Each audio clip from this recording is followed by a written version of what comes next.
Hola, ¿qué tal? Nos encontramos de nuevo para una clase más en esta materia de Introducción al Derecho. Esta clase va a ser el lugar sociológico del derecho.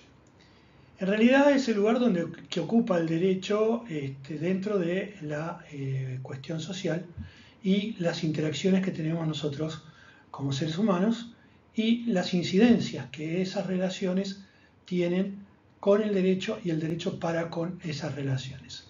Por lo tanto, vamos a ver qué tipo de relaciones son las que nos hacen interrelacionarnos entre sí. Las relaciones sociales se pueden dividir en 4 clases según esta cuestión que vamos a tratar ahora, que la sociología ha estudiado desde el derecho. Las relaciones de comunidad es la primera, la más básica, la que inicia el relacionamiento de todo ser humano. Después están las relaciones de reconocimiento, que son un poquito más fuera del seno familiar, como son las anteriores. Y después están las relaciones de poder y las relaciones de violencia o lucha. Ahora vamos a ir viendo cada una de esas relaciones y las vamos a analizar. En las relaciones de comunidad es la relación más estricta que existe, forma parte de un ligamento que tenemos en lo social. El trato, como siempre, es personal entre los miembros, se da con mucha fuerza y plenitud. El eje que establece ese tipo de relación es el amor, y el prototipo que tenemos en las relaciones de comunidad es la familia. Los miembros en esa comunidad viven en grupo como parte de su propio yo. Y la mentalidad que tiene ese grupo o comunidad es un fenómeno que se mantiene en el tiempo y dura eternamente. Por lo tanto, estas relaciones son las que más ligamento pueden llegar a tener desde el punto de vista emocional. Así que tengan en cuenta esta cuestión para esta primera clase de relaciones, que son las de comunidad. Ahora bien, si nosotros seguimos, tenemos las relaciones de reconocimiento. En las relaciones de reconocimiento, los hombres se encuentran en una vinculación que es fuera de lo sentimental, son libres de poder vincularse o no, tienen su independencia también, y se hace esta relación o este relacionamiento con otros para conseguir determinados fines, que esos fines muchas veces son, generalmente son comunes. El contrato sería el elemento que hace el ligamen o la vinculación entre las partes que quieren o están interesadas en esa relación de reconocimiento, de vincularse. El reconocimiento que yo tengo sobre el otro que contrata conmigo es como que veo al otro como otro yo. Por lo tanto, se basan, en lugar de, como habíamos dicho en las anteriores, que era en el amor, en estas se basan en el respeto por el otro como el respeto a uno mismo. Esos vínculos pueden ser duraderos o pueden tener una cuestión de tiempo limitada o efímera. Por eso la diferencia es que las otras relaciones de reconocimiento, las relaciones que teníamos en las anteriores, que decíamos que podían ser perpetuas, se mantenían en el tiempo indefinidamente. Así que vamos ahora a ver las que siguen.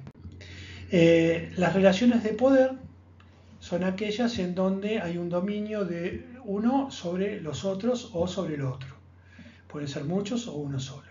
Esa relación de poder puede que sea, como nosotros lo tenemos visto, una desigualdad. La libertad de uno se hace más grande en detrimento de la libertad del otro o de un grupo, resultando así un tipo de vínculo que tiene cierto conflicto y que lleva a una zona que nos hace pegar contra el trato cosificante. O sea, tratamos al otro como un escollo o como un objeto que lo tenemos que sacar del medio para seguir con nuestras cuestiones sobre nuestros objetivos. Los intereses de los miembros de una relación se encuentran aquí en contradicción. ¿Por qué? Porque se enfrentan la voluntad de dominio de uno contra la sumisión de los otros, que es una voluntad también de sumisión, porque si no existiera esa sumisión estarían rebelándose sobre ese dominio. Por lo tanto, es una relación que tiene un desbalance. El dominante es objeto siempre de superior valoración, porque tiene un cargo, porque es importante, porque es el dueño de una empresa, por ejemplo, tiene poder sobre los empleados. Nosotros vemos que en estas relaciones de poder hay una desigualdad entre el que domina y el dominado, pero el vínculo existe porque los dos quieren estar en esa situación, tanto el que tiene el dominio y el poder tiene voluntad de detentarlo, y el que se somete a ese poder, bueno, también tiene esa voluntad de sumisión.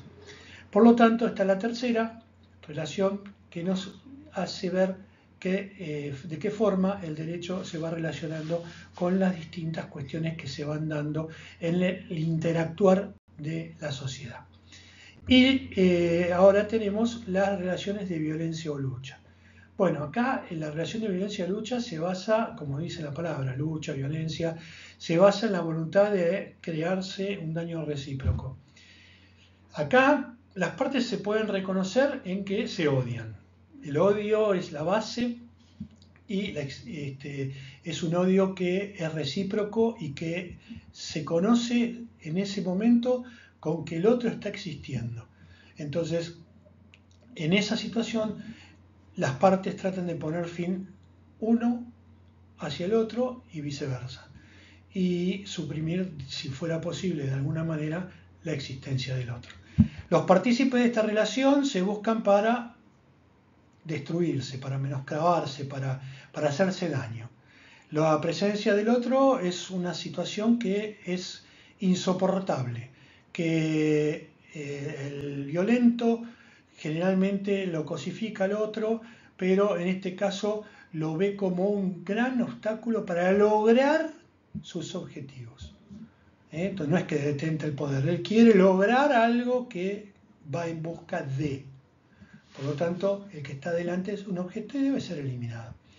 Los intereses de los que participan en estas relaciones de violencia y lucha obviamente son una contradicción. Uno quiere blanco, el otro quiere negro, uno quiere A y el otro quiere Z. Bueno, los recursos que se utilizan son desde el odio, el estado de ánimo generalmente es beligerante, y los únicos que pueden desarrollarse o rescatarse como valores es los actos de heroísmo, de valor que encontramos en las guerras. Es el único valor positivo que podemos encontrar en estas relaciones de violencia o lucha. Pero, bueno, existen y es una de las relaciones que tiene el derecho sociológicamente estudiado dentro de las distintas maneras que existen en la sociedad. Bueno, ahora lo que tenemos que hacer es una especie de reflexión sobre esta cuestión. Esta cuestión es muy difícil, pero es cotidiana y genera muchos mecanismos que tienen que ver con el derecho en cuanto a intervención para poner límites a esta situación de querer eliminar al otro. Por lo tanto, el derecho aquí es que trabaja bastante. Bueno, ¿cómo incide el derecho en cada relación social? Bueno, acá vemos que en las relaciones de comunidad el derecho no tiene nada que ver.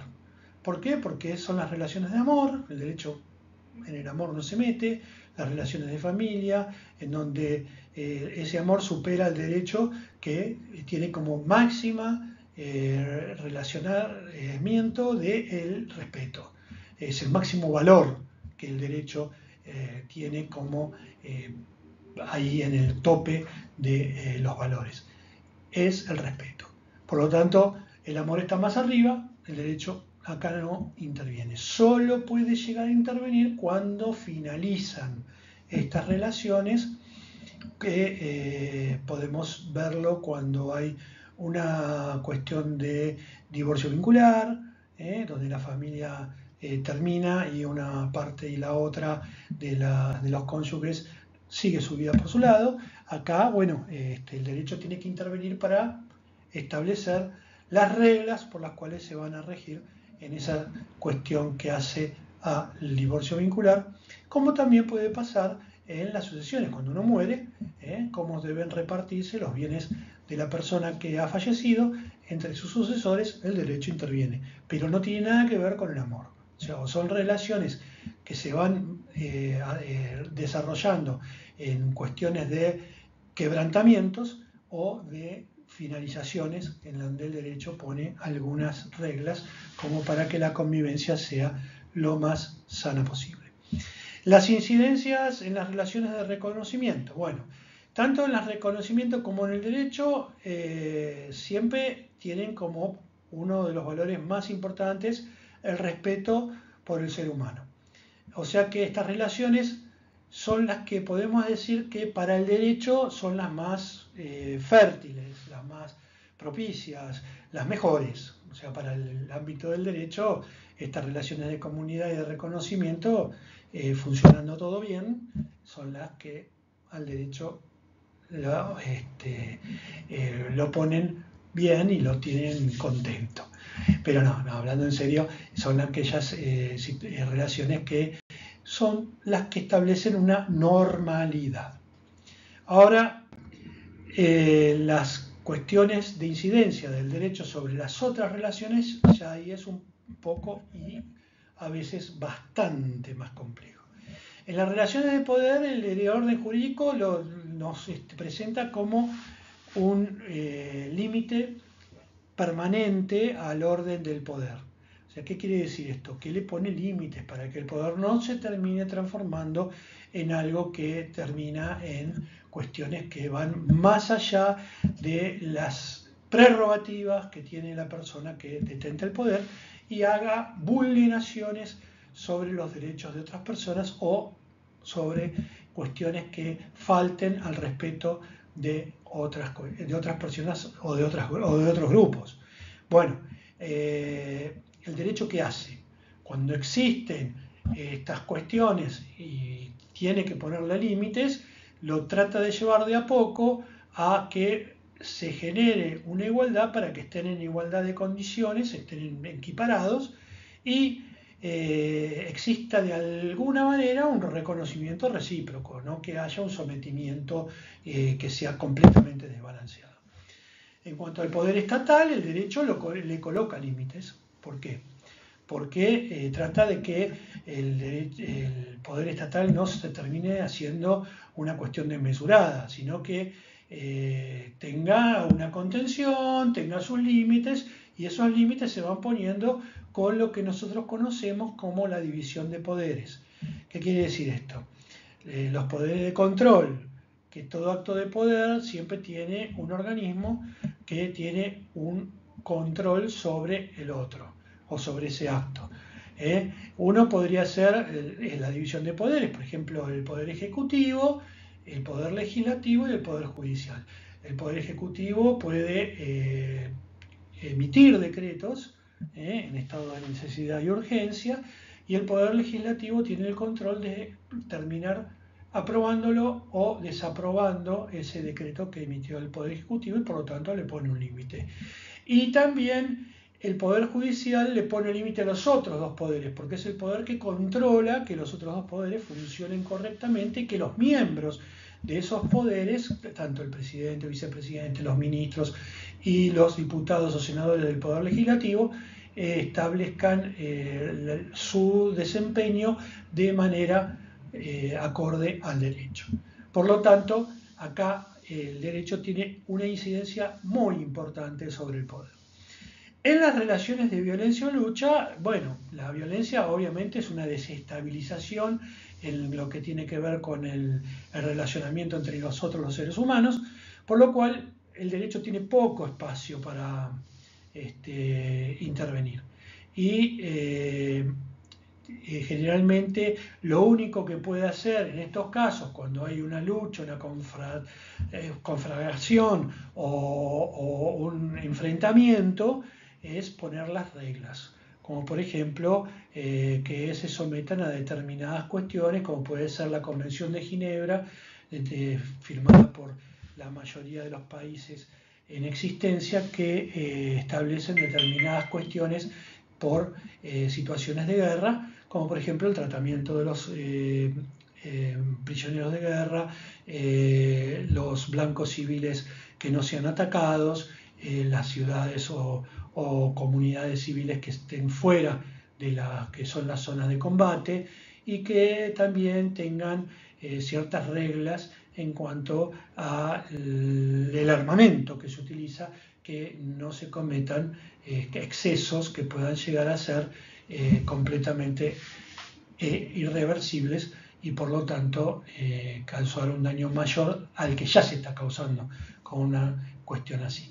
O como por ejemplo no utilizar el gas mostaza en una guerra que en la Primera Guerra Mundial se utilizó e hizo estragos en los combatientes. Bueno, ¿qué señalan las armas químicas? Ahora ya estuvimos viendo la incidencia del derecho en estas relaciones sociológicas que el derecho mantiene, sobre esas cuestiones que nosotros los seres humanos vamos estableciendo y nos vamos relacionando, y podemos decir que el derecho, si bien en algunas tiene mayor influencia que en otras, siempre está de alguna manera presente. Por lo tanto, es importantísimo su presencia, y también es importantísima su capacidad de regular las acciones de nosotros, los seres humanos. Muy bien, ahora los puntos de confusión que existen entre el derecho y el poder. Y acá hay que tomar nota y prestar mucha atención, porque muchas veces existe cierta confusión o ciertos puntos que parecería que son lo mismo en tanto en el derecho como en el poder, pero son cuestiones que nos llevan a cometer equívocos o a cometer aberraciones. Entonces, lo que tenemos que saber que los tres puntos que tienen confusión entre el derecho y el poder son el orden, la paz y la seguridad. ¿Por qué? Derecho y poder tienen generalmente los mismos fines. Pretenden llegar por diferentes medios. El derecho quiere el orden para establecer las reglas claras, para que todos sepamos qué normas tenemos y cómo deben ser aplicadas con un sentido de igualdad y de equilibrio. El orden que establece el poder generalmente es un orden que es impuesto, que se hace desde la diferencia que hay entre el que detenta el poder y los que están sometidos a él. Por lo tanto, hay una imposición de ese orden, y generalmente se hace en algunos casos que hacen a cuestiones que hay controversias por la fuerza. También la paz es un punto de confusión entre el derecho y el poder. ¿Por qué? Porque los dos buscan lo mismo. Tanto el derecho busca la paz social, la convivencia humana, el respeto por la dignidad del hombre, y el poder busca la paz para seguir estando en el poder y para que no tenga cuestiones que lo combatan o cuestiones que le hagan algún o cierto tipo de crítica, y se tenga que poner a debatir si las decisiones que se van tomando desde el poder son decisiones aceptadas o no. Por lo tanto, una paz es la paz de la convivencia y la otra paz es la paz de la tranquilidad, que el que tiene el poder la mantiene. ¿Cómo la mantiene? Con todos los medios que tiene a su alcance. Puede llegar a ser también por la fuerza. Mantener un estado de paz, entre comillas, pero que nadie se queja, porque si no viene la represalia. Por lo tanto, hay cierta paz que los dos están buscando, y esta paz no es la paz que el derecho establece. Y el último punto de confusión es en la seguridad. ¿Por qué seguridad? Bueno, el derecho establece las normas, las publica, las hace conocidas, para que todos tengamos el conocimiento de esas normas y sepamos cuáles son nuestros derechos y cuáles son nuestras obligaciones. Y las va a mantener en el tiempo hasta tanto se pueda, por una cuestión de consensos o por los mecanismos que establece la Constitución de un país o como fuere el sistema de gobierno que se tenga, se pueda cambiar por otra norma que la mejore a la anterior o que directamente la haga cesar. En este caso, la seguridad nos da a todos los ciudadanos y a todos los que formamos parte de la sociedad una tranquilidad que sabemos que podemos recurrir al derecho para protegernos y tener esa tranquilidad que estamos todos buscando, que no es una paz, sino es la tranquilidad de saber que existen mecanismos que van a hacer que nuestros derechos sean respetados. En el poder, la seguridad está basada en otra cuestión. El poder puede llegar a ser que busca lo mismo que el derecho en algunos aspectos de tener esa seguridad, pero es también una seguridad impuesta, una seguridad que en algunos casos tiene que ser seguridad de lo que se llama la seguridad de los palos, o sea que lo hacen por la fuerza, que lo hacen por la imposición, que lo hacen por eliminar de alguna manera todo lo que cree el que detenta el poder o los que detentan el poder que no corresponde convivir con la sociedad y por lo tanto debe ser eliminado. Ese tipo de seguridad se establece generalmente en los gobiernos totalitarios o autoritarios. Por lo tanto, acá es otro punto de confusión, porque si bien los tres tienen esas mismas cuestiones, en este caso las cuestiones son que se confunden en cuanto al nombre, pero no en cuanto a la función de cada uno. Desde el poder tienen un sentido, desde el derecho otro sentido, que es el de la protección de todos los ciudadanos. Así que tengan en cuenta esto porque es muy importante a la hora de hacer una cuestión que tenga que ver con poder de alguna manera dilucidar alguna situación en donde haya algún abuso dentro del poder y bueno, estar preparado para poder actuar como corresponde con las armas o con las herramientas que el derecho nos provee.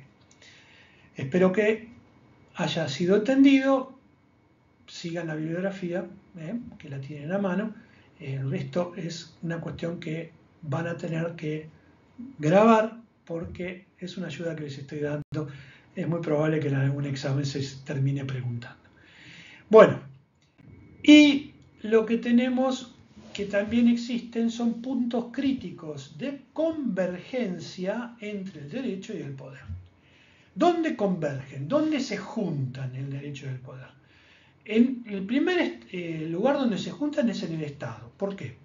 Porque el Estado es una organización de gobierno y es un territorio que se establece por cuestiones que tienen que ver con la historia, cuestiones que tienen que ver con las decisiones de las personas que conforman ese Estado, que es la población, y también por una situación de pertenencia a determinado territorio, a determinada región. Entonces se crea el Estado, y el Estado para crearse necesita establecer un poder en el cual nosotros, los ciudadanos, seamos respetuosos de quienes detenten ese poder, porque son los que van a tomar la dirección de ese rumbo que debe tomar el Estado. Y que las cosas se desarrollen con normalidad y conforme al derecho. Por lo tanto, es una convergencia. Conviven en el Estado tanto el derecho como el poder. Es fundamental que el Estado se rija por las normas de derecho y esas normas también van a hacer que el poder se acomode a lo que es el buen desenvolvimiento de un gobierno dentro de un Estado. La ley es el elemento primordial para establecer todas las obligaciones, todos los derechos que tenemos y que también establece los límites que tienen del poder quienes lo ejercen. Por lo tanto, la ley es una convergencia también entre el derecho y el poder que es muy importante porque es una aglutinación que nos hace convivir con las cuestiones claras. O sea, que sepamos exactamente que hay determinada ley que establece determinada conducta o que establece determinados derechos o que establece determinadas formas en las cuales también se debe desenvolver tanto un gobernante como un ciudadano y a la vez entre ellos cómo interactúan, que también se establece por ley. O sea que es una herramienta importantísima, obviamente, dentro del derecho, que es lo que a nosotros nos atañe en esta carrera. Y bueno, la ley es la herramienta por excelencia que tenemos para aplicar en cada una de las cuestiones que vamos llevando adelante en nuestro interactuar dentro del Estado y el Estado cómo interactúa con nosotros los ciudadanos. Otro punto de convergencia es la administración de justicia. La administración de justicia, si no tuviese poder, no tendría sentido. Hay que dotarla de determinado poder para que las cuestiones que se dirimen en la justicia, que son cuestiones que llevan o ponen o una duda o un conflicto o alguna situación en la cual no hay un acuerdo, a los ojos de un juez que está vendado, pero no está vendado, pero esa es la idea de la justicia, pero se somete a la administración de justicia para que ésta decida determinadas situaciones en las cuales puede haber una controversia o puede haber alguna duda de que no se sabe en definitiva cómo hay que aplicar una ley, cómo, hasta dónde que se puede establecer un término legal o lo que sea. Entonces, el poder que se le da a la administración de justicia es un poder de que cuando emite sus resoluciones tengan fuerza obligatoria y puedan ser cumplidas, deban ser cumplidas y tengan los mecanismos para hacerse cumplir. Por lo tanto, acá existe también una convergencia entre el derecho y el poder. Así que bueno, tengan en cuenta esto, los puntos que habíamos hablado antes, en donde el poder y el derecho se confunden, y ahora dónde convergen y por qué convergen y por qué es la importancia, en donde van un poco de la mano para que tengamos una convivencia social acorde a el respeto, acorde a los valores que manejamos como una sociedad sana, si es que queremos serlo. Importante para esta materia es que sigan la bibliografía que se recomienda. Toda inquietud que tengan la pueden canalizar. Yo les había dicho en la clase pasada que podían mandar a los correos, pero tienen un foro en el cual pueden participar y ahí es mucho más directo. Un foro que pueden hacer las preguntas o las dudas, plantearlas. Y ese foro es una manera de relacionarse e ir conociendo las pautas de la materia y algunas cosas que por ahí quedan un poquito medio como no muy claras para esta materia que muchos de ustedes recién están incursionando en un ambiente nuevo, en un tema nuevo y bueno, puede que le genere alguna expectativa, alguna duda. El foro de participación que existe en el sistema que tenemos en la cátedra, lo pueden utilizar. Por lo tanto, los invito a que lo hagan y dejen de lado mi anterior indicación, que era lo del correo para que se comuniquen. Háganlo directamente por el foro, que es mucho más saludable y mucho más directo y efectivo. Bueno, gracias por haber estado. Estamos cumpliendo con nuestra, que sería quinta clase, y nos vamos a ver en la clase siguiente, que va a estar muy interesante como hasta ahora. Espero que ustedes hayan visto con el mismo interés estas cuestiones. Esto es todo, les agradezco mucho y nos estamos reencontrando en la próxima clase.